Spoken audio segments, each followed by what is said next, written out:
Retomamos entonces la sesión de este largo día ya, con la última intervención de la tarde.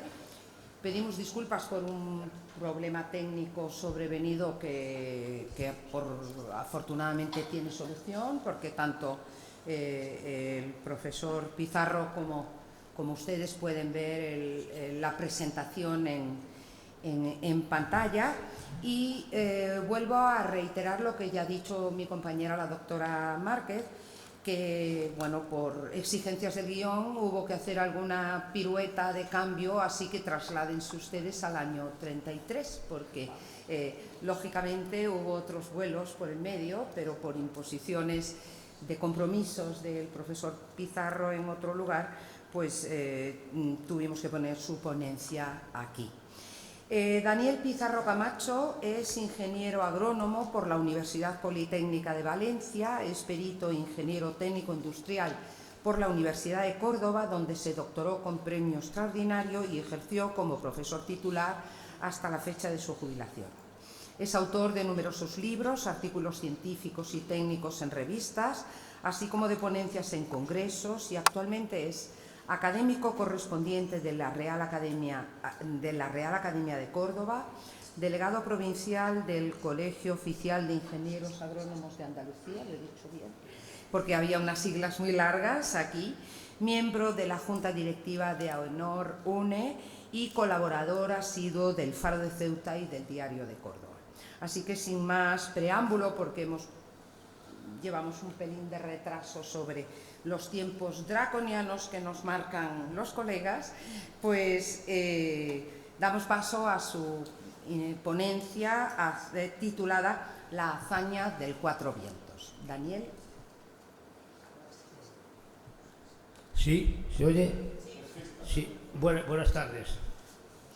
Buenas tardes a todos, a la organización del Congreso, a todos los asistentes en esta hora bastante tardía ya, y lo que decirles que vengo con una indumentaria muy de acuerdo con el tema que estoy hablando. Esto es una guayabera, y como voy a hablar de un tema que se desarrolla en el Caribe, en Camagüey, que es en Cuba, pienso que era adecuado venir vestido con la indumentaria. Voy a intentar, sobre el tema que voy a hablar, se podía hablar cantidad de tiempo, pero bueno, por la razón del espacio, pues tengo que reducirlo. Hay bastantes, digamos, fichas, pero voy a intentar resumir, voy a intentar que no sea aburrido y que lo pase lo mejor posible, y si es posible que aporte algo, pues mejor. Allá vamos. El capitán Manolo Barberán, que como se dijo esta mañana era el mejor navegante que había en la aviación en España, presentó en octubre del 32 una memoria sin escala hacia Antillas, a la Dirección General de Aeronáutica. La aprobó esta y la aceptó el gobierno, a pesar de que Azaña no era muy entusiasta de la cuestión de la aviación.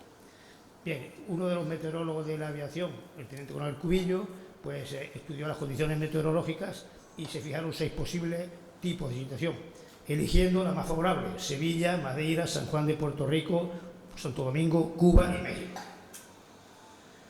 Mariano Barberán. Esta es la ruta. La ruta sería entonces desde España, por Puerto Rico y tal, Cuba, hasta México, Ciudad de México. Eso era lo que se pretendía hacer. Como era por etapas, primero se iría a Cuba y de Cuba iría a México, pues se hizo este trayecto, que eran 8.095 kilómetros hasta La Habana, hasta Cuba, La Habana. Los tripulantes y el avión. Tenemos aquí el avión, el hangar, lo están montando, y estos son los dos componentes que ahora hablaremos de ellos. Uno de ellos es Mariano Barberán, Tordi Lardulla, es de Guadalajara, contaba 37 años, tenía grado de capitán y había sido galardonado con la medalla militar de la Guerra de África y nombrado caballero de la Orden de Isabel la Católica. Joaquín Collar Sierra, este es Mariano Barberán, y Joaquín Collar Sierra ostentaba la graduación de teniente Ibero en Figueras, Gerona. Contaba 26 años y era un reconocido seguidor de la República. Participó en la fracasada intentona revolucionaria de diciembre de 1930 y a causa de ello tuvo que exiliarse unos meses fuera de España. El sargento Modesto Madariaga, toledano, nacido en Corral del Almaguer, de 29 años, experto mecánico, puso a punto el avión y esperó la llegada en Cuba para realizar la revisión del mismo. Este es Mariano Barberán, con su carnet de piloto, y Joaquín Collar y Modesto. Esto es Barberán y Collar en un avión, otra fotografía de ellos, también un avión Cuatro Vientos. El Cuatro Vientos era un avión sesquiplano, biplaza, de estructura metálica y forrado con un lienzo especial las alas y el fuselaje. Era de licencia francesa, pero sin embargo aquí se hizo una ampliación alar de las alas y también del depósito central. Esto no se le comunicó, los franceses se enteraron después. Se dio 2,5 milímetros de anchura, diámetro del superbidón, y entonces pudieron entrar ahí más litros de los que le correspondía, 3.900 litros. El peso en vacío fue de 1.990, en carga 6.320 y velocidad máxima 220 km por hora y de crucero 190. Se fabricó en 3 meses en casa, en la factoría en Getafe, interviniendo 53 personas, y se entregó el 15 de abril de 1933. Era de color blanco, con unas franjas laterales rojas y la bandera de España de la República en la cola, y a los lados de la cabina el nombre en letra gótica, Cuatro Vientos, en honor a la base de Cuatro Vientos en Madrid, de la cual era director Mariano Barberán. Lo financió el Gobierno de la República, el Ministerio de la Guerra y la Jefatura de la Aviación Estatal, y costó 80.000 pesetas. Eso, traducido a euros, son unos 500 euros, y traducido ya al lenguaje de Cordo, es una chistorra. O sea, que el avión costó una chistorra. Bien, era un Breguet tipo superbidón de 10,71 metros de longitud, 18,30 metros de envergadura, se movía con gasolina especial para evitar la detonación y una capacidad de combustible de más de 5.200 litros, distribuida en 8 depósitos, el superbidón y 7 más.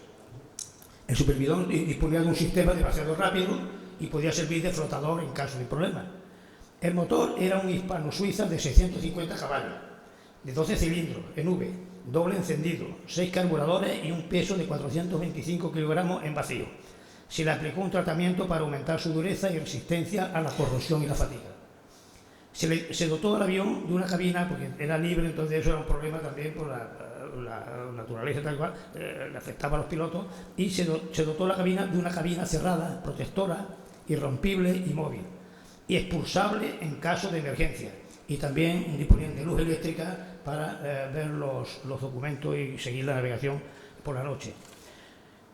Collar era el piloto y iba situado en la parte delantera, con indicadores del motor y combustible, y Barberán ocupaba la cabina trasera en la función de navegante para realizar observaciones y cálculos, porque es que el trayecto se hizo con navegación astronómica, se hizo mirándose los astros y tal y cual, es como se hizo la navegación, pero tenía entonces cronómetros, regla de cálculo, y también tenía unos mandos duplicados, como luego veremos, porque tuvo que utilizarlo en un momento.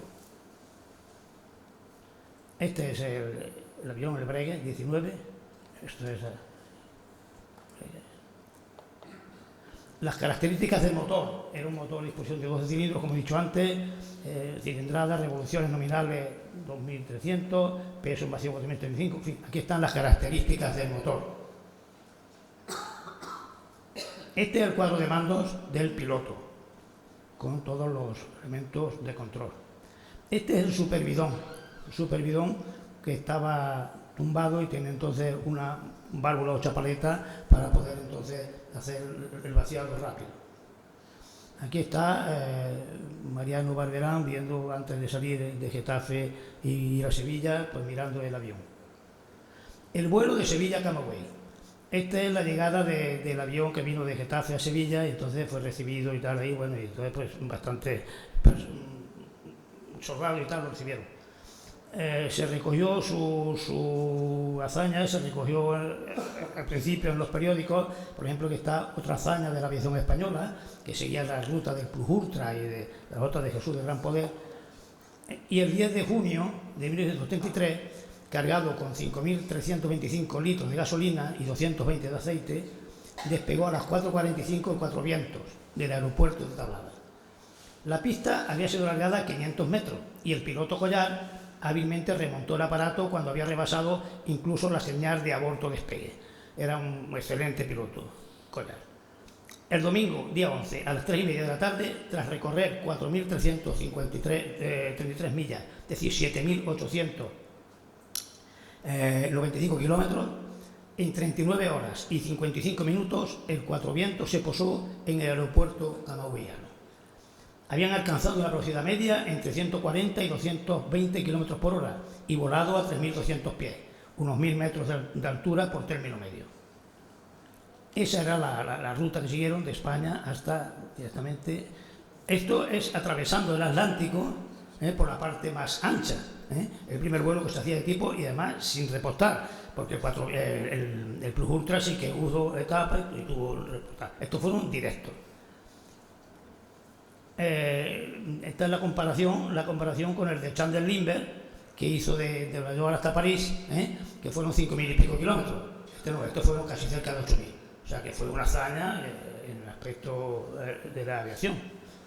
Esa es la llegada del avión al aeropuerto de Camagüey. Y aquí está el aeropuerto de Camagüey con unos periodistas y unos capitanes del ejército. En el periódico, muchos diarios, pues iba saliendo estas noticias, los aviadores españoles aterrizaron en Camagüey. Estas son fotografías y tal que salían en la prensa de esa llegada. Según manifestaron los tripulantes, el vuelo fue tranquilo, con buen tiempo en general. Pero, sin embargo, solo una ligera indisposición del teniente Collar motivó que durante unas 5 horas tuvo que pilotar Barberán. Obviamente, por eso hemos dicho antes que había mandos duplicados en la cabina de Barberán. Y tuvo incluso fiebre, mareo, tal igual, y entonces tuvo que sustituirlo Barberán durante unas horas. Al divisar Cuba, solamente le quedaban poco más de 100 litros de combustible, por lo que inicialmente decidieron aterrizar en Guantánamo, pero el mal tiempo se lo impidió y optaron por hacerlo en Camagüey. O sea que aterrizar en Camagüey no es lo que estaba previsto. Una continua lluvia intensa hizo que el recibimiento de los aviadores solo contó con la presencia de 2 tenientes de aviación, 4 soldados de guarnición y unos periodistas. Pero el pueblo estaba en las terrazas, en las azoteas, en la calle, viendo el avión y tal, porque era un espectáculo para ellos, ¿no? No cabe duda que la hazaña de los pilotos españoles constituyó un hecho de enorme importancia para la población de Camagüey, como lo manifiestan los periódicos de la época y las publicaciones que se efectuaron. Se trasladaron al Hotel Camagüey y en el trayecto fueron acompañados, pese a la insistente lluvia, por centenares de personas que los vitoreaban y daban incesantes vivas a España y a Cuba. Voy a decir sintéticamente quién lo recibió. El cónsul de España lo recibió y le ofreció un homenaje. El día siguiente visitaron el Club Deportivo Camagüey, la sede de la emisora CMX.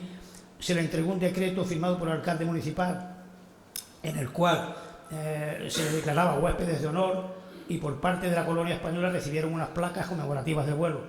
Al día siguiente, en unión del sargento Madariaga, se desplazaron al aeropuerto para inspeccionar y poner a punto el avión. Y visitaron el cuartel de Agromonte, el cónsul de España y el alcalde municipal. A continuación, se produjo el vuelo Camagüey hacia La Habana. El 12 de junio de 1933, a las 14:22, el Cuatro Vientos se elevó y, escoltado por 4 aeroplanos militares, abandonó Camagüey, rumbo a la capital cubana. A las 16:45 tomó tierra el avión en el aeródromo Columbia de la capital cubana, con un impresionante recibimiento, apoteósico. En la Escuela de Aviación tuvieron un recibimiento especial. Se dirigieron a la sede de Diario de la Marina, donde recibieron la llamada del presidente de la República, diciendo Alcalá Zamora, entonces, y conversaron también con Azaña. Visitaron las sedes del periódico El Mundo y El País. Aquí ahí nos están hablando con el presidente de la República y con Azaña y con sus familiares. Al día siguiente visitaron la Secretaría de Estado de Justicia, el Banco Comercial de Cuba. Ante una imagen de José Martí en el Parque Central impusieron una corona. En el Palacio de los Capitanes Generales recibieron una entrega de las llaves de la ciudad y la medalla de la ciudad de primera clase, concedida por unanimidad. Recibieron telegramas de felicitación de Alcalá Zamora y de Azaña. En días posteriores fueron... Estoy haciendo reflexión, que subí muy rápido, pero daos cuenta que el tiempo que tuvo en La Habana no pararon. Con lo cual después comentaremos algunas consecuencias que podía haber tenido eso. En días posteriores fueron homenajeados en el Banco de Comercio de Cuba, en la Bolsa de La Habana, el Centro Asturiano, el Centro Gallego, la Cervecería Polar.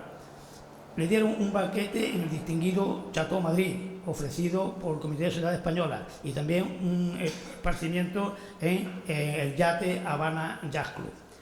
Emocionante fue el homenaje hecho por la colonia española en el Teatro Nacional, durante el cual los Cuatro Vientos fueron acompañados por centenares de compatriotas.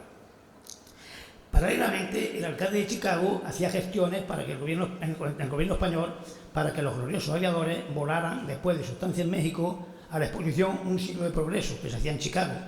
Concretamente, realmente sí que el gobierno español lo aceptó, y esto puede ser una de las razones, después digamos, por qué salieron el día 20 de Habana hacia México. O sea, que se le concedió el que podían ir a la exposición de Chicago.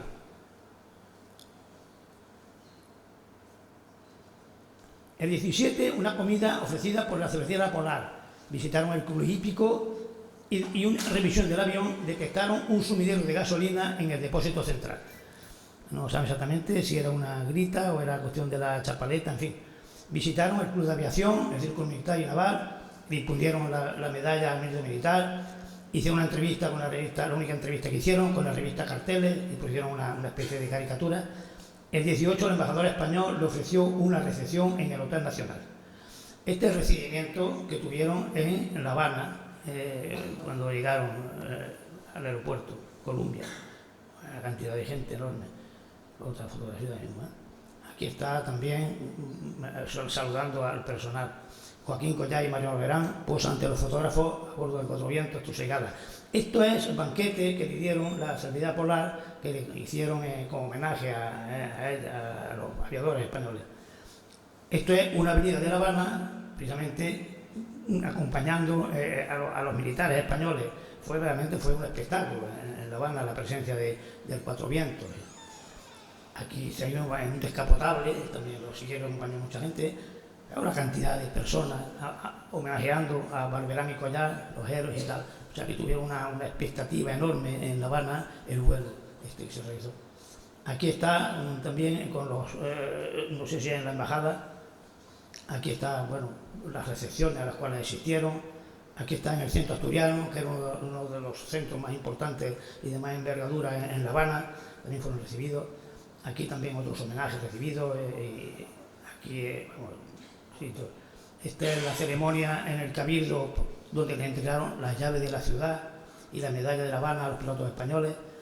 También tuvieron tiempo en el Jazz Club de bañarse y de tener una actividad deportiva. Y aquí están con el embajador Roca Togores, el embajador español en La Habana. Esto es la entrega, este es el alcalde de La Habana, que le entrega las llaves de la ciudad. Y aquí también pues un homenaje ante la estatua de Cristóbal Colón. Esto es la despedida en las oficinas del Diario de la Marina, donde estuvieron también visitando esto. Y esta es una caricatura que realmente hicieron en la revista esta Carteles, que fue la única entrevista que concedieron. Hicieron unas caricaturas firmadas por Manolo Barberán, José María Barberán y Collar. Aquí es donde están revisando la cuestión de esa grieta que se había producido y tal. Bueno, están revisando entonces el avión. Aquí está Mariano, el mecánico, con unos mecánicos cubanos. Muchos mecánicos estuvieron reparando la avería que se había detectado. Bueno, y esto es iniciando la carrera de despegue hacia La Habana. De despegue desde La Habana, de La Habana hasta Ciudad de México. El vuelo Habana-Ciudad de México. Bueno, esto es la carta de una despedida de Barberán y Collar por medio del Diario de la Marina. Nos despedimos de la colonia española y del pueblo de Cuba, expresando todo nuestro agradecimiento y todas las atenciones recibidas. Lo hicieron en junio del 19, el día de antes de partir, lamentablemente. La distancia a Ciudad de México es de 1920 kilómetros y podía ser realizada en trayecto unas 12 horas. Se aprovisionaron de 2.150 litros de gasolina, que daban por las 16 horas. Barberán pensó inicialmente hacer un recorrido directamente a Ciudad de México, sobrevolando los golfos de México, pero luego después las sugerencias de los pilotos y tal le dijeron que no, que esa ruta no era la más de acuerdo y tal y cual. Y entonces las previsiones meteorológicas no eran buenas, se preveía una tormenta y lluvia de Veracruz a México, incluso hubo información de que el Popocatépetl había empezado también las erupciones, por lo cual Barberán estaba empeñado en despegar el día 20. a pesar de las recomendaciones de retrasar el vuelo y esperar la mejoría del tiempo. Las razones de esta prisa hay quien lo vincula a un telegrama o llamada desde España. Se puede pensar que es que le dijeron, oye, tenéis que ir porque tenéis que ir a Chicago, Eso no es exacto, pero posiblemente, como había concedido el gobierno español la visita a la feria de Chicago, posiblemente le dijeron, tenéis que salir ya porque si no, no podéis llegar a tiempo. También podía estar en el cansancio por las innumerables recepciones y actos a los que tuvieron que asistir. Es que no pararon y dormían poco, y tuvieron que tomar copas y tal. O sea, que llevaron allí 7 días terribles. Precisamente los asistentes a la despedida del aeropuerto notaron a Collard cansado y malhumorado, muy lejos de la actitud afable que le caracterizaba. Collard parecía que no tenía tantas ganas, a pesar de que hay una teoría que decían que quería ir a México para ver a su madrina de guerra. Pero Collard era, como luego veremos, era totalmente diferente a Mariano Barberán. Le gustaban las mujeres, le gustaba, y estaba rodeado de las mujeres cubanas allí, porque estaba el tío encantado y no quería irse en principio. Aquí está Mariano Barberán subiendo al avión para emprender vuelo hacia Ciudad de México. Esta es la última foto del Cuatro Vientos en Cuba, realizada en el aeródromo de Columbia. Empezaba a llover. Bien, como veis, los periódicos todos daban noticias de la llegada del avión y tal, y luego que luego después, como hubo una lamentable desaparición, pues también señalan aquí que hay una cuestión de desesperanza, ¿no? Barberán confiaba que las previsiones meteorológicas fueran favorables con el tiempo, ¿no? No tuvieron en cuenta las consideraciones que le hicieron los expertos aviones cubanos y además incluso le aconsejaron incluir un equipo telegráfico para poder localizar su situación. Pero Barberán no lo aceptó y argumentó que precisamente la autorización de vuelo que habíamos hecho en España, como les dijo Azaña, que hasta el último tornillo tiene que ser español, realmente, que todo el material que se utilizó en el avión era español. Y Barberán anudó que no podían llevar otra cosa que no fuese española porque fue la autorización que tuvieron. Lo cierto es que despegaron sin equipo telegráfico y sin radio, totalmente desamparados. También, si hubieran tenido que aterrizar por precaución en algún aeropuerto intermedio, hubieran tenido problemas porque solamente se llevaron un balón comprimido de oxígeno para arrancarlo y lo llevaba el mecánico, lo llevaba hacia Ciudad de México. Como dato anecdótico, el capitán Barberán sufría desde Camagüey con las molestias de un furúnculo en un brazo que le produjo fiebre de más de 38 grados. El 20 de junio fue un día grisáceo, acompañado de una pertinaz llovizna. A las 5:55 de la mañana, el Cuatro Vientos se elevó al cielo rumbo a México. En el aeropuerto de la capital mexicana se había declarado un día como día de descanso. Le esperaban el presidente de México accidental, que era Abelardo Rodríguez, el embajador de España, Álvarez del Valle, y las autoridades del país, y más de 60.000 personas, cuando la población de México entonces era unas 600.000, ahora son 30 millones. En la primera parte del vuelo, hasta la última información de su ayuntamiento, parece ser que todo iba bien. Aquí pone, pasamos por Deita, por Ticul, por Champotón, y Ciudad del Carmen es la última, en el estado de Campeche, parece que es la última información que hay viable, a las 10:55. Dicen que a las 11:35 un telégrafo le dice que habían pasado por Villahermosa, pero parece que no está eso totalmente claro y que se refieren a que un piloto de la aviación comercial y tal dice que la había visto y tal, pero verdaderamente no hay seguridad de que pasasen por Villahermosa. Ese es el mapa de lluvias que le dijeron, y como veis aquí en la parte esta central, ellos vinieron desde La Habana por aquí, pero aquí en la parte esta es la parte donde estaban las lluvias más intensas y una depresión bastante grande. Esto es en el aeropuerto de Balbuena, en la Ciudad de México, esperándolo militares, personas y autoridades. Bueno, esta fue la ruta que tomaron aquí hasta aquí. Aquí ya desaparece la noticia del Cuatro Vientos. Entonces, transcurren horas sin noticias, y entonces el presidente Abelardo Rodríguez ordena la salida de 18 aviones militares para buscarlo. El 21, el mecánico Madariaga acompañó al jefe del regimiento aéreo, coronel Fierro, en un vuelo de búsqueda también. En un trimotor cedido por la compañía Panamérica, junto al embajador de España, recogió al amanecer y al atardecer las rutas que imaginaban podían haber seguido. En días posteriores se ampliaron a miles de kilómetros, cuadrados el área de búsqueda. Incluso participaron aviones de Guatemala, en más de 8.000 soldados en tierra, 3.000 voluntarios y más de 300 estaciones telegráficas tomaron parte en las operaciones. Como veis, fue desbordado.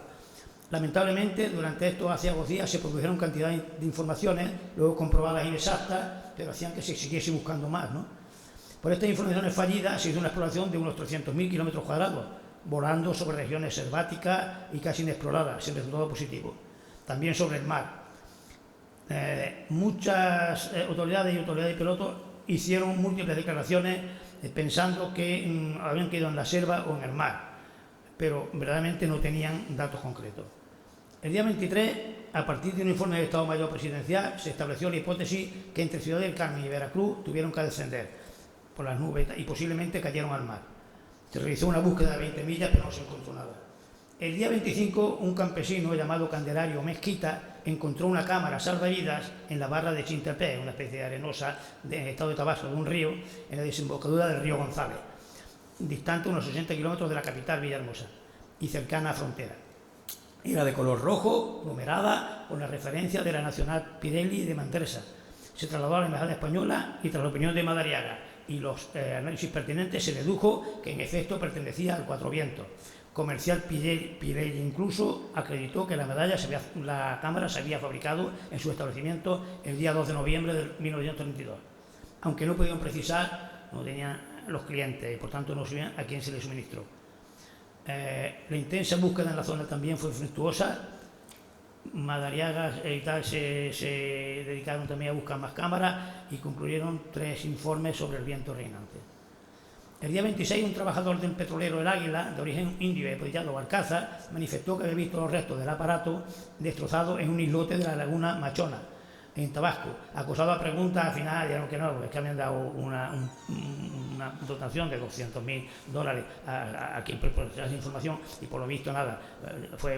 Este Barcaza se llamaba, entonces en México se acuñó la expresión, es una barcazada, cuando se decía una gran mentira, esta es una barcazada. Tantos días de búsqueda intensa, el gobierno mexicano concluyó que había caído al mar y paró la investigación. El 20 de junio, una enorme congregación de más de 20.000 personas se manifestó con su pesar y agradecimiento ante el presidente de México y el embajador de España, finalmente por la pena por esto. El gobierno español agradeció la condecoración y el comandante Ramón Franco entregó la Cruz del Orden de Mérito Militar con objetivo blanco a los pilotos mexicanos. También se le iba a dar al presidente Abelardo Rodríguez el collar de la Orden de la República y el Gran Cruz de la Orden Federal a Elías Calles. Esto es la búsqueda que se hizo, fue una etapa, toda la cantidad de búsqueda, toda la cantidad de aviones que buscaron las zonas estas, ¿no? Incluso por zonas más selváticas y tal, ¿no? O sea que fue un despliegue enorme, más de 300.000 kilómetros cuadrados. Este es el indio Barcaza, el gran mentiroso, el inefable mentiroso, le decían en México. Esto es la fotografía de la cámara Pirelli encontrada, que se divulgó que había sido construida en España. Entonces, esta cámara desapareció junto con los regalos que le dieron a Collar con la guerra, O sea, que no existe esos datos. Datos recibidos de España han venido a probar que la cámara, precisamente hallada, era de Cuatro Vientos. Esto es donde lo encontró la cámara y aquí es donde parece ser que hay donde se podía haber caído, ¿no? Dice que la cámara fue transportada por los vientos y tal, podía ser transportada hacia la desembocadura del río. Esto es el Madariaga haciendo por la selva y tal, buscando el Cuatro Vientos. Y aquí está la colonia española, al comandante Franco le dieron un homenaje, hicieron un agradecimiento y tal, por el mérito que había dado España a ellos. Vamos a ver ahora los informes del coronel Lezama, el comandante Ramón Franco y el padre Gutiérrez Lanza. El gobierno mexicano encargó al coronel Alfredo Lezama, su jefe del departamento de aeronáutica, un informe de este, ¿no? Concluye que los pilotos debieron volar bajo las nubes y chocaron con el mar. Examinada por la autoridad mexicana, el gobierno de España encargó al comandante Ramón Franco, que a la sazón estaba destinado en la embajada en Washington, que una investigación sobre los recorridos. El militar y piloto trabajó analizando informes y tal, pero también desapareció su informe con la guerra. Únicamente queda constancia de una carta que dirigió antes al comandante Ángel Pastor, jefe de aeronáutica, y entonces de ahí podemos saber cuál era la opinión de Ramón Franco sobre la cuestión del accidente de Cuatro Vientos. Está totalmente convencido, esto es lo que decía Ramón Franco en la carta esa al coronel, está totalmente convencido que la caída al mar del Cuatro Vientos posiblemente poco después de pasar por frontera y a un lugar no muy alejado de la costa. Se pasaba en la aparición de la cámara que pudo venir del mar. Como causa del accidente señala la presencia de fuerte tormenta, intensos vientos, alguna descarga eléctrica y que el diseño del avión no permitía una correcta visibilidad que condujo a chocar violentamente contra el mar. Añade con absoluto convencimiento la imposibilidad de que el avión se adentrase en territorio mexicano.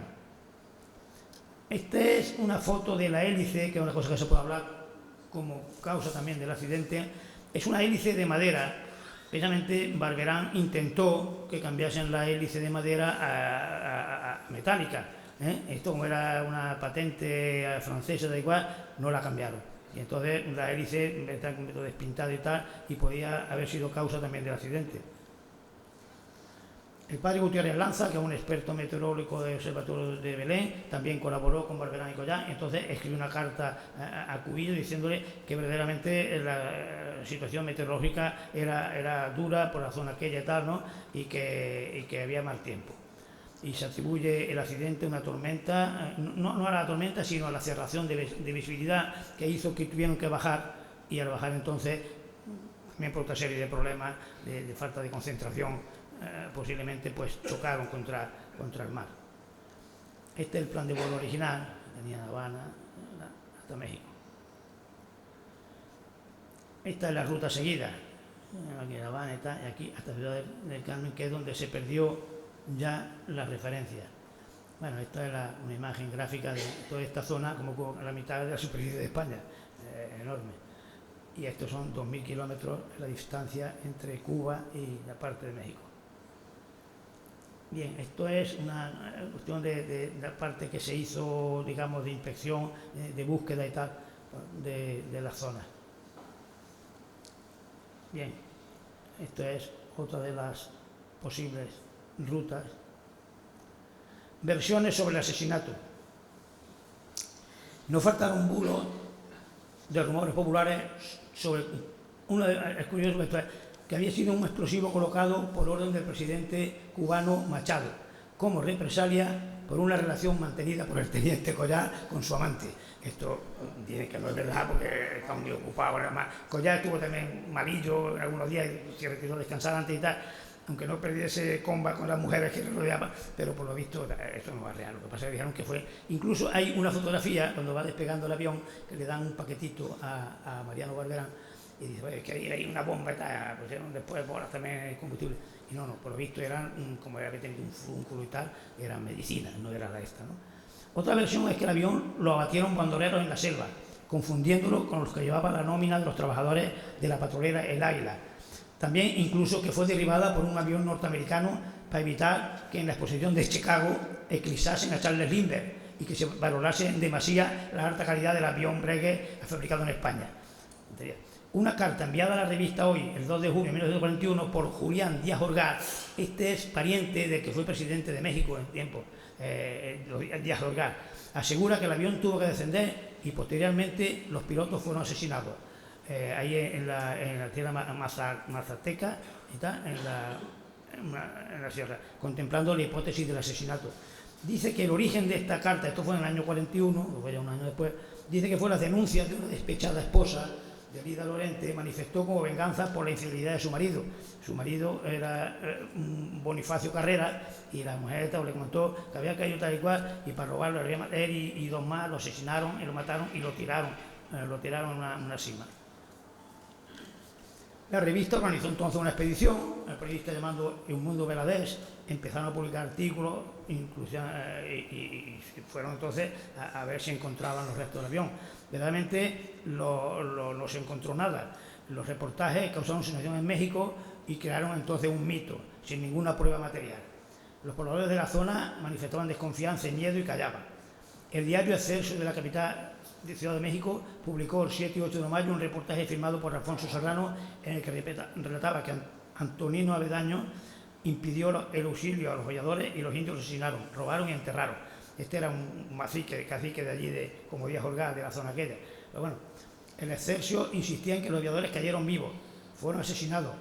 Señalaba intereses políticos y económicos para evitar conocer la verdad. O sea, que el gobierno mexicano, que no tenían todas relaciones con el gobierno español, tampoco quisieron sacar esto y decir la verdad, porque no querían tener problemas diplomáticos y tal, ¿no? También vieron que Bonifacio Carrera, que la mujer dijo que su marido, Bonifacio Carrera, lo había matado, dice que gastó $30.000 en Córdoba y tal y cual, y también que existe un altímetro, un cinturón de seguridad y 2 audífonos, pero se analizado los mismos, se vio que no pertenecían a Cuatro Vientos. Y en cuanto a los dólares tampoco, porque en el avión no llevaban dinero, ni joyas, ni nada de esto. O sea que es buena historia. El director de SN3 encargó a Rocío Villarcía un reportaje que tampoco daba ninguna, prueba. En noviembre, el Canal de Televisión de México, entonces participó aquí un periodista que también se interesó mucho del tema, que era Jesús Salcedo. Con el general, un guerrero caudillo, entrevistaron a protagonistas del suceso, incluso a Bonifacio Carrera y tal, pero no encontraron ninguna prueba ni resto de Cuatro Vientos. A Salcedo le había entusiasmado la leyenda y siguió explorando la zona. En el 85 sus conclusiones fueron que se estrelló en una montaña, que lo encontraron a los llevadores, los llevaron a su poblado, allí le dieron muerte, los fueron arrojados a una cima y fueron incendiados los restos. Al cabo de 10 años, en el 96, el periodista se fue a inspeccionar. Este hombre se dedicó una parte de su vida a averiguar todo esto del Cuatro Vientos. Y inspeccionó entonces cuevas y sótanos, a ver si encontraba algún resto, y encontró una de ellas a 30 metros de profundidad, en el acantilado de Guacamaya, a 1500 metros de altitud, unos restos metálicos y una especie de roca junto a ellos que podían ser la osamenta de los desaparecidos aviadores. El material se envió a España y se vio que ni los restos metálicos ni la cuestión de aquellas rocas que había constituían restos de nuestros aviadores. La revista habla incluso que tuvo un error de búsqueda, porque entrevistando a uno de los campesinos aquellos, uno de ellos le comentó que ya veis el avión y que tenía un color morado y tal, ¿no? Y entonces, pues, y dice, y es que yo no sabía que la bandera de la República tenía un color morado, y la bandera de la República iba atrás en la parte del avión. Dice, entonces, yo no, presidente, porque yo un color morado en el avión no tenía sentido, pero luego después me enteré que la bandera de la República sí tenía una franja morada. No tiene ninguna relación, pero este hombre dice, si hubiese ido buscando más, aunque estuvo buscando muchísimo, ¿no? La revista ahora publicó una serie de entrevistas a habitantes de Guacamaya que insistieron en el asesinato de los pilotos, pero no aportaron ningún dato. El Cuatro Vientos se manifiesta en los periódicos y tal. El mito superó igualmente otras muchas versiones, como que Cuatro Vientos transportaba oro, diamantes, joyas, maletines llenos de dólares, con decoraciones, pistolas, rifles, etc. Algunas todavía más pintorescas transmitían que el avión estaba siendo adorado por indígenas en la selva, que habían aparecido botellas en el mar con mensajes de Balanó y Collar, o que el motor del avión estaba siendo utilizado por un americano en un molino. Hace 30 años un submarinista dijo haber encontrado a 18 metros en una laguna Ostión, pero miraron y tampoco había nada de eso. Bien, aquí está el informe de Bonifacio Carrera, dieron muerte a los pilotos ayudados por Luis. Este es Bonifacio Carrera, el que dice su mujer que había matado a esto. Y esto es una especie de juicio que hicieron, el Veladés y Holguín y tal, hicieron a Carrera, pero obviamente no nada. Y aquí es donde está una cima y tal, donde dicen que encontró esos restos que después mandó a España. En el periódico salen muchas cosas de tanto. Aquello se convirtió en un mito, y las cuestiones estas sádicas un poco de la muerte de los aviadores, pues ocuparon mucho espacio en periódicos y tal. Los aviadores pidieron clemencia, pero palancaron su muerte. Y esto es curioso, que hago esta foto, que esto fue en el año 36, recién estalada la guerra española por 3 años. Resulta que un Pedro Fernández, que era un camionero, un cantinero allí por Asturias, y justamente criaba ovejas, dice que había encontrado una botella en la de Túnez, de cristal gastado y abrazada por un revuelto de algas enmarañado que a duras penas dejaban ver el interior. Dice que la abrió y dice que en el interior había una nota firmada por el mismísimo teniente Collar que decía: nos encontramos al este de México, rezaba la nota, y en una selva inexplorada, tiene todo el motor estropeado y Barberán una pierna rota. Collar. Bueno, una cosa anecdótica. Ahora viene una cosa interesante que... ¿Cómo vamos de tiempo?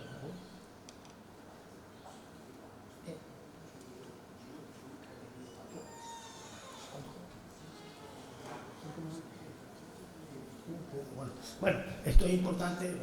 El informe de la CIDEAN, esta es la Comisión de Investigación de los Accidentes de Aviación en España, ¿no? Entonces, un médico, Francisco Ríos, experto en medicina, elaboró un informe de los aspectos médicos y factores humanos implicados en la desaparición. Y allí pues sacó que la humedad, la alta temperatura, la dieta alimenticia, la ingesta de alcohol y tal, pudieron llevar a adversidades en cuestión de poder control de los aviadores, ¿no? CITEAN hizo un informe precisamente en el cual hablaron de las posibles causas del accidente y lo valoraron, las posibles causas y tal, y entonces lo que establecieron fueron las rutas que podía haber seguido. Esta es la ruta que podía haber seguido, que es la ruta Habana-Ciudad de México, que es la ruta más corta, pero había que pasar por el mar, que posiblemente le aconsejaron que no lo hicieran. Luego está la otra ruta, que es esta, La Habana, ir a Veracruz y Veracruz a México. Esta tampoco lo hicieron. Esta posiblemente sea la más aceptable, que es La Habana, Progreso y tal, aquí esto, Hermosa y tal. Esa posiblemente podía ser la posible ruta más... No, esta, la posible ruta programada. Esta es la que dicen que podía ser la más aceptable, porque entonces pasan por aquí, no tienen que pasar por el mar, y aquí cuando llegan entonces a Veracruz tienen dos opciones para ir a Ciudad de México. Podía haber sido. Pero eso es lo que dice la comisión, pero no lo que pasó. Bien, miran los datos disponibles, ven las hipótesis y tal. Dicen esta, por ejemplo, esta es la ruta que dicen los que dicen que tuvieron un accidente en la selva. Esta ruta de aquí, pasaron por aquí, y dicen que entonces al llegar aquí, Ciudad del Carmen, tiraron hacia Villahermosa y hacia la montaña Mazateca, y la sierra de Guacamaya. Pero dice la comisión que no es posible que estos pilotos y tal tuviesen que desplazarse aquí hacia la selva y tal, que posiblemente lo lógico sería ir tirando, costeando para ir hacia Veracruz, y ahí es donde posiblemente se cayeron.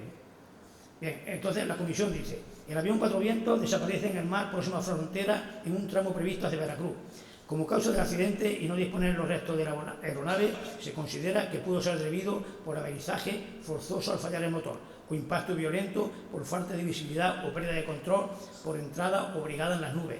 Aunque de todas formas ellos dicen que como negra con poca probabilidad, pero que también es posible incluso lo del accidente en la selva, pero vamos, ellos dicen que digamos razonablemente lo eliminan, pero que como no hay datos, aquí tienen todas las posibles razones que pueden ocurrir y la valoran, por la posibilidad. Homenaje y recibimiento. Bueno, recibieron muchos homenajes, tanto en Camagüey como en La Habana. Yo he estado en Camagüey porque mi mujer es camagüeyana y he pasado muchas temporadas allí y conozco el tema, y entonces pues realmente Camagüey, los Cuatro Vientos es un símbolo para ellos. Hay un hotel que es el Hotel Cuatro Vientos, tiene un monumento allí. O sea que Camagüey está muy vinculada al Cuatro Vientos, cuando allí aterrizó por casualidad, pero bueno. Bueno, entonces la Liga de Aviadores consiguieron el trofeo, aquí vienen todas las cuestiones. En Camagüey se erigió un monolito, que es este de aquí, lo he pasado visto por allí, que entonces están la efigie de Barberán y Collar, el tiempo que tardaron ahí, que son 39 horas y 45 minutos y tal, ¿no? Dicen incluso, no sé ahora ya si lo hacen, pero dicen que como está cerca del Palacio de Matrimonio, había costumbre, las parejas de matrimonio que se casaban, iban y le ponían un ramo de flores en el momento de Barberán y Collar. No sé si lo siguen, le pregunté a mi mujer, no sé si ella tiene noticias de eso, si eso lo siguen haciendo. También le pusieron las calles, primera y tercera, le pusieron el nombre de las calles, se develó una tarde. Este es el monumento a Barberán y Collar. Estas son las calles que también he hecho, esta foto la hice yo, la foto del comandante Barberán y el teniente Joaquín Collar. Bien, aquí en España en el 75 se celebró el vuelo Cuatro Vientos, un tema reconocido. se inauguró un monumento en el Parque de la Concordia de Guadalajara, recuerdo el campo universitario de la Universidad de Cardenares, en Figueras. Bien, aquí está. Aquí nació el capitán Mariano Barberán, héroe del pueblo de Sevilla. Bueno, esto está aquí en Tablada, que es a la memoria de Barberán y Collar, artífices del vuelo y víctimas de la ruta a México. Entonces el ayuntamiento los declaró hijos adoptivos de Sevilla. Y ya está ahí. Las últimas investigaciones. Bueno, el general de división, Julio José Sánchez Méndez, y unos investigadores, Domingo y Jorge, hicieron entonces, con una especie de sumergible, estuvieron por el costa de México, el buque Onju, exploraron los fondos marinos, pero dice que no encontraron nada. De todas formas, también he leído que el material de que estaba hecho era de un aluminio, pero que era con magnesio y que por lo visto, o sea, de eso no debe quedar nada, o sea, que eso, el resto metálico no se va a encontrar de eso. Lo único que puede quedarse si 50 días, fuese allí, sería el motor, pero el resto del avión no.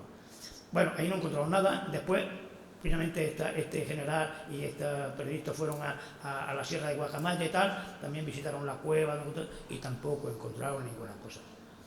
La situación política de la época, bueno, hay que tener en cuenta que, por ejemplo, tiene que ver con lo sucedido. En España, o sea, en Cuba, Gerardo Machado, que fue el que era presidente entonces, a los pocos meses se tuvo que ir, se exilió. En México también dejó la presidencia interino y entró después Lázaro Cárdenas, también con problemas, enfrentamientos en las calles. En España, en el 33, el presidente fue Alcalá Zamora y el jefe de gobierno Manuel Azaña. Cesó a Manuel Azaña, se hizo las elecciones, salieron entonces la CEDA y después fue la guerra civil.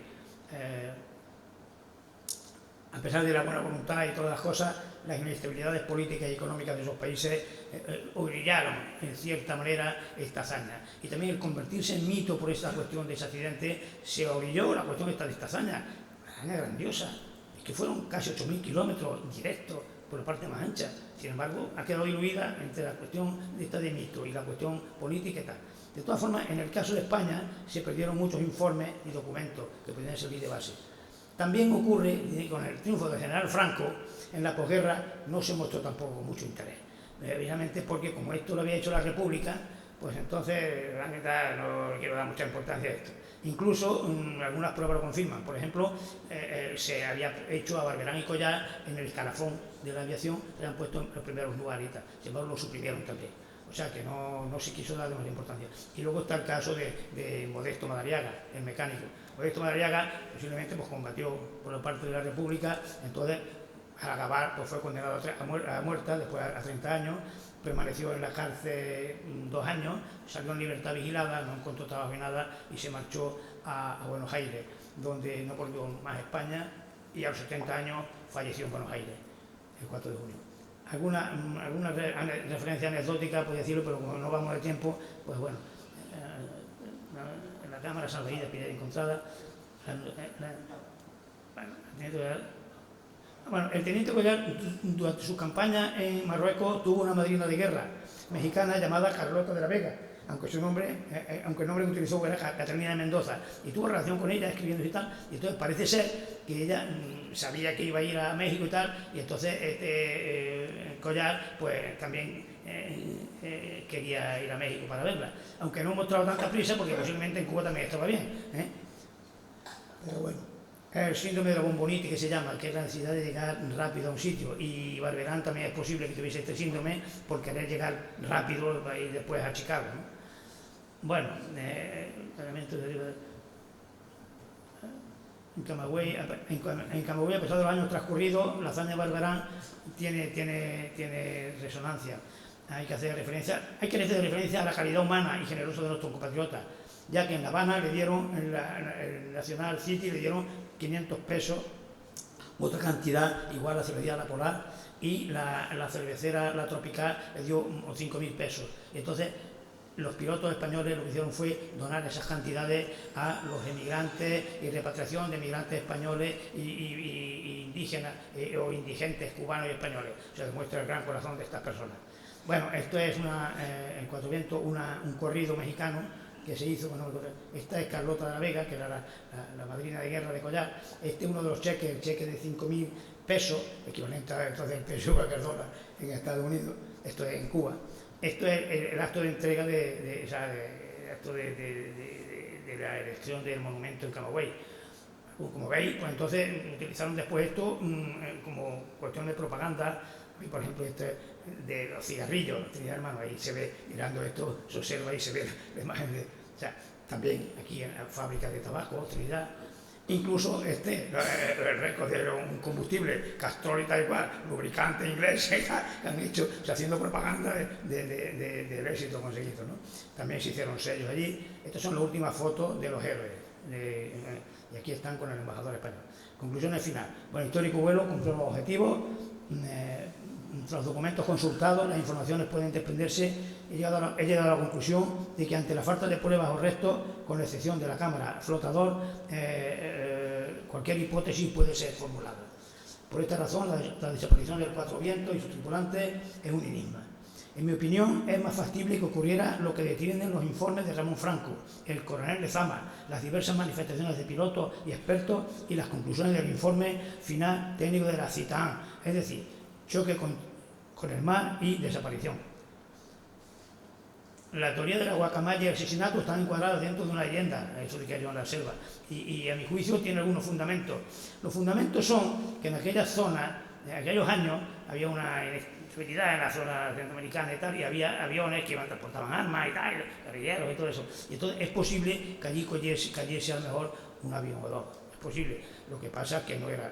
Eso explicaría la aparición de diversos objetos en poder de los habitantes de la zona. Objetos de medición, gafas, pistolas, incluso dólares. Lo que demostraron que no pertenecían al Cuatro Vientos. En la guacamaya, o regiones cercanas, es verdad que pudo existir un avión, pero no era el Cuatro Vientos. El epílogo. Cumplimos el 92 años aniversario de las hazañas. Lo único que es cierto es que los restos del avión y sus tripulantes están en incógnita.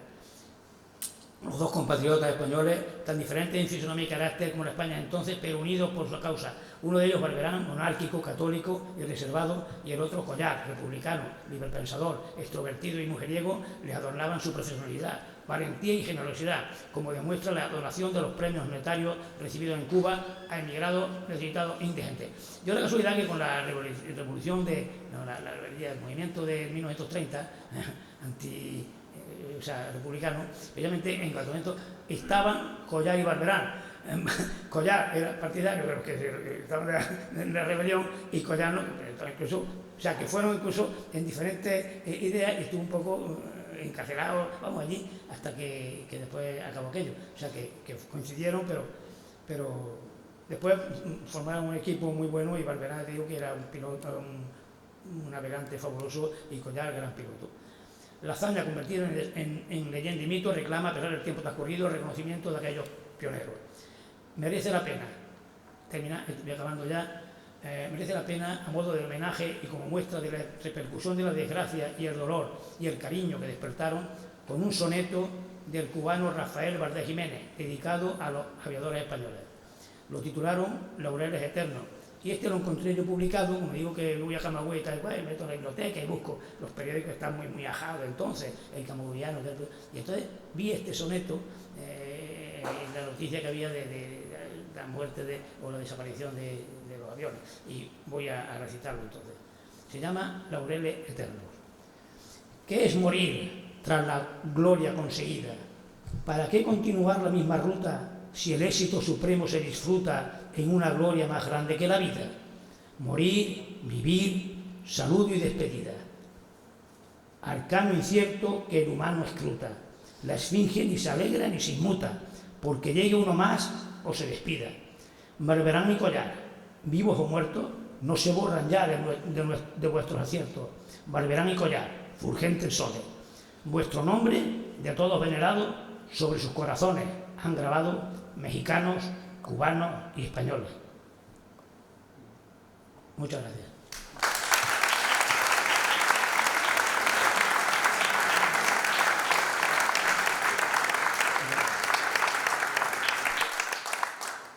Bueno, muchas gracias, Daniel, por otra brillante exposición que de nuevo nos muestra cómo los grandes vuelos estuvieron rodeados de miles de cosas, particularmente precisamente por el fin trágico que tuvo, y que nos da que pensar acerca de lo que se especuló, de si fueron, como decimos ahora, fakes o no, pero que en cualquier caso forma parte de una de las grandes hazañas aéreas de la aviación española. Yo sé que estamos ya al límite de nuestras fuerzas en el día de hoy, pero quería dar la palabra a cualquiera de los que están en la sala por si quieren hacer algún comentario, pregunta.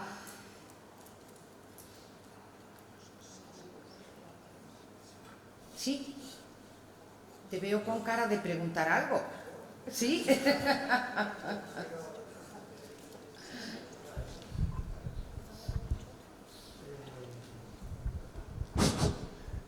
Bueno, tengo varias preguntas, pero voy a hacer una nada más.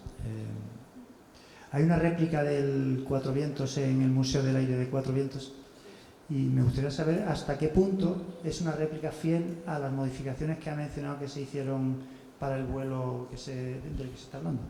Gracias. Bueno, este aspecto pienso que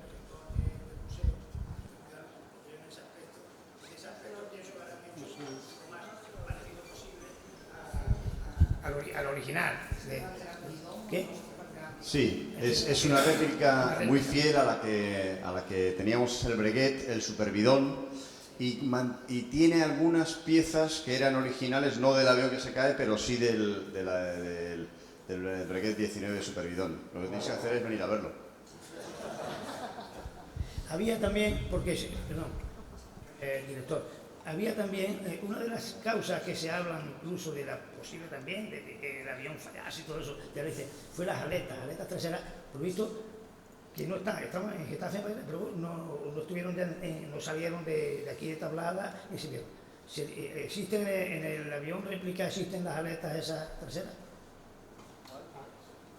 Sí, no solo las aletas, sino también el radiador que baja con una manivela. Después del despegue se puede bajar y refrigerar, y para las fases más críticas de toma y despegue se pliega. Entonces ya digo, las aletas son uno de ellos y el radiador es otro. ¿Y la hélice sigue siendo de madera? Sí, sí que lo es.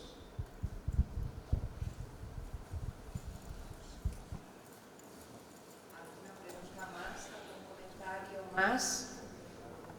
Se ve que nadie sabe dónde está el Cuatro Vientos. No, claro, si no. Porque estamos todos de acuerdo que es una incógnita. Pero es una pena porque fue una hazaña fantástica, Sí. que se eclipsó un poco por las situaciones políticas y por la situación de todos los bulos, de todos los medios. Y se ocasó. Yo tengo mucho afecto y me emociono cuando leo el Toledo, por ejemplo, de Barberán y Collar. Me parecen dos personas fabulosas. Dieron ese dinero, lo dieron para los... Me parece que es una pena que no se tenga más representación de ellos, porque además es que hemos desaparecido todos los datos de su... Pues a la última pregunta. Bueno, como veo que no hay más compañeros que quieran hacer alguna consulta o pregunta, me gustaría escuchar si las repercusiones que el vuelo, a pesar del desenlace exitoso por un lado y por otro fatídico, tuvo en la aviación de la época, y si, porque he escuchado, he leído, incluso he escrito algo sobre un vuelo de respuesta del vuelo del Cuatro Vientos que vino de Camagüey aquí a Tablada en el año 36 por Antonio Meléndez Peláez. Si eso fue importante o no fue tan importante como para obligar a eso, ¿no? Sí, vino un vuelo de Camagüey aquí, con homenaje, no sé en qué año fue que se... pero sí también hubo un vuelo, en el 75 aniversario, hubo un vuelo de aquí a Camagüey, pero repostando en el aire. Se hizo repostando en el aire. Directo Pues, para cerrar, yo solo quiero hacerte un comentario por la curiosidad que tengo por la historia de Cuba en ese momento. Tú lo has dicho, bueno, no me creo mucho lo de que Machado estuviera enfadado por la esposa, pues eso ya me parece que forma parte de la especulación. Pero sí me llama la atención, has hablado mucho de la recepción que les hizo el Ayuntamiento de La Habana, las llaves de la ciudad a nivel municipal, etcétera. Pero Machado no lo recibe, ¿no? Porque las relaciones de Machado privilegiadas eran con Primo de Rivera, no con la República. Entonces, de ahí a inventarse que hicieron sabotaje, esa es otra cosa, ¿no? Pero verdaderamente Machado ni lo recibió ni le dio un homenaje, y entonces dicen que fue porque estaba muy...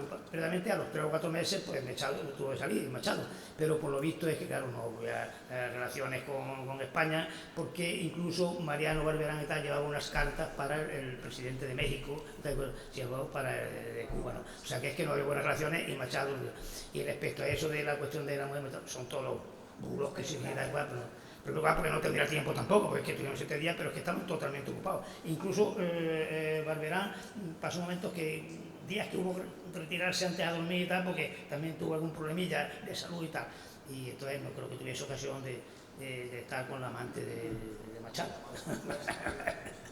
Muy bien, pues nada. Yo creo que con esto han sido 1, 2, 3, 4, 5 intervenciones, que para el primer día ya está bien, ¿eh? Tanto la sesión de mañana como la de pasado serán un poquito más ligeras. ¿Sí? Quería preguntar, el vuelo fue fundamentalmente en horas de luz, es decir, tuvo ayuda marítima, barcos intermedios, una ruta tan larga, fue una ruta losodrómica. En los tramos, es decir, cómo fueron trabajando, o si realmente lo que hacían era una recalada, un Lanzor para localizar ya el objetivo final. ¿Cómo fue todo ese vuelo? Ellos fueron directamente, iban sin radio, además, tampoco no tenía comunicación. Únicamente comentan de que vieron algún barco y tal, pero no hubo ninguna ayuda de ningún tipo, y ya digo que incluso Collar se sintió mal y estuvo unas cuantas horas, estuvo pilotando Barberán, ¿eh? Y fue el tiempo, dicen que no, el recorrido no fue muy malo de todo, pero no tuvieron ninguna ayuda, fue de un tirón, tardaron 39 horas y 55 minutos, casi 40 horas, navegaron de día y de noche, claro está, llevaban los eléctricos, fue una hazaña, de luego el trabajo de estos hombres. Muy bien, bueno, pues...